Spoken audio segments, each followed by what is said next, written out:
আজকে মারাত্মক শীত পড়েছে। এই নভেম্বর ডিসেম্বরের মধ্যে মানে এই বছরে আর কি নভেম্বর ডিসেম্বরের মধ্যে আজকে বোধহয় সবথেকে শীতলতম দিন এখনো পর্যন্ত।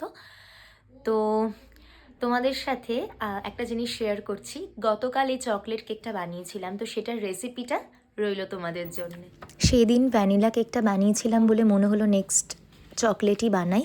তো চলো কিভাবে বানালাম তোমাদের দেখাই। একটা কাঁচের বোল নিয়েছি, তো সেখানে একটা ছাঁকনি নিয়েছি, এখানে 1 কাপ ময়দা দিয়েছি, আর এটাকে না ছেঁকে নিয়েছি। আর না হলে লাম্পস চলে আসে, সে কারণে ছেঁকে নিয়েছি। তো আমি এইভাবে 1 কাপ চিনি দিয়েছি, বাট পরে আমি আরও 1 কাপ অ্যাড করেছিলাম, নালে যেহেতু চকলেট কেক কোকো পাউডার থাকে ওই জন্য একটু তেতো হয়ে যাওয়ার সম্ভাবনা থাকে। তো ইউজ করেছি 1 চামচ বেকিং পাউডার, ইউজ করেছি এই ভ্যানিলা এসেন্সটা প্রায় ওই 1 থেকে 1.5 ঢাকনা মতো, ইউজ করেছি পিউরামেটের এই কোকো পাউডারটা 1/2 কাপ। ওই জন্যেই আমাকে আরও 1 কাপ চিনি অ্যাড করতে হয়েছিল। স্বাদ মতো নুন দিলাম, মানে একদমই 1 ছিলতে। তো করে তারপর ভালোভাবে মিশিয়ে নিলাম, দিলাম একটা ডিম, 1/2 কাপ মতো দুধ, এবং তারপর অ্যাড করলাম 1/3 কাপ ভেজিটেবল অয়েল, আর তারপর সবটা ভালোভাবে মিশিয়ে নিলাম। তো আমি নেপাটা কাজ করেছি, একটু গরম জল নিয়ে একটু কফি মিশিয়ে দিয়েছি।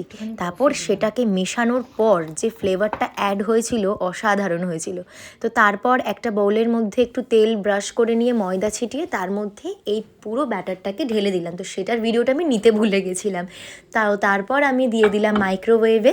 আর মাইক্রোওয়েভের আমি কিচ্ছু করিনি, জাস্ট নর্মালি আমি 5 মিনিট সেট করে দিলাম মাইক্রোওয়েভে, কোনো মাইক্রো কিচ্ছু করিনি। তো তারপর যথারীতি হয়ে গেল। তো হয়ে যাওয়ার পর যেটা বেরোলো একদম রেডি একটা কেক। আর টুথপিক দিয়েও দেখে নিলাম যে ভেতরে কোথাও কাঁচা ছিল না, বিশ্বাস করো একদম স্পঞ্জি হয়ে গেছিলো খুব সুন্দরভাবে। তো তারপর সেটাকে মাইক্রোওয়েভ থেকে বের করেছিলাম। তো ডার্ক চকলেট বলে হচ্ছে এই কালারটা হয়েছিল।